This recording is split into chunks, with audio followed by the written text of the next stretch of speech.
அதிமுக பொதுச் செயலாளராக சசிகலா பொறுப்பு ஏற்க வேண்டி சேலம் மாவட்ட அதிமுகவினர் தீர்மானம் நிறைவேற்றியுள்ளனர்.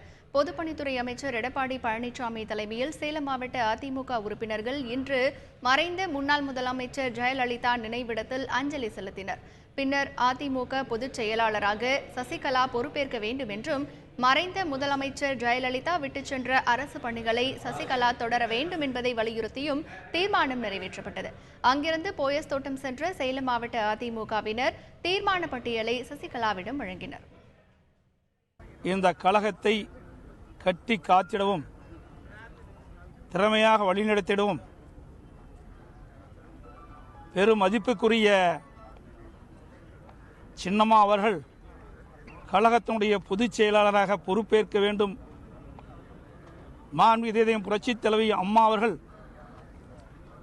விட்டு சென்ற அரசு பணிகளை வெற்றிகரமாக தொடர்ந்து நடத்திட தமிழகத்தினுடைய முதலமைச்சராக பொறுப்பேற்க வேண்டும்.